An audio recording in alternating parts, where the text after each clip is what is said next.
tai pinigai turi dirbti mums. Tai dabar, kalbant apie pinigų įdarbinimą, jau pereinam prie to sekančio žingsnelio, gal mano pačio to turinio sudėtingumo, ar ne, šiek tiek tokio hardo bus, mažiau filosofijos, kur mes galime įdarbinti savo pinigus. Tai dauguma iš tikrųjų žmonių savo pinigus laiko indėliuose, bet, puikiai suprantam, kad grąža iš indėlių yra tikrai labai nedidelė.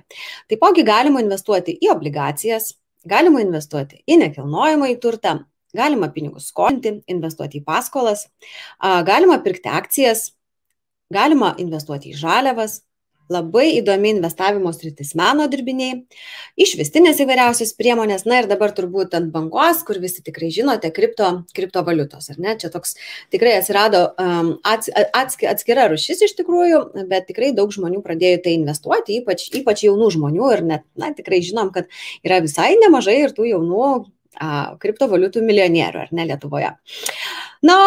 Aš kadangi esu iš nekilnojamo turto srities, kaip ir minėjau, turėjau nekilnojamo turto agentūrą, esu susidūrus daug su nekilnojamo turto vystymu, pati platforma Profitus irgi yra susijusi su nekilnojamo turtu.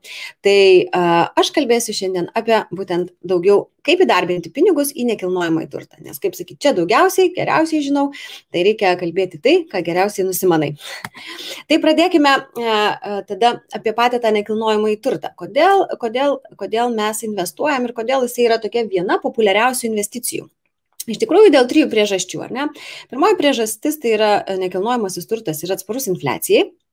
Antras dalykas, jis yra apčiuopiamas, mes jį galim pačiupinėti, ar ne? Ir kaip ir visi dažniausiai, kas pamasto apie investavimą į nekilnojamąjį turtą, reiškia, kyla mintis turi būti jį nuomoju, ar ne? Tai reiškia, mums nekilnojamas turtas dažnu atveju, aišku, ne visais atvejais, generuoja papildomas pajamas.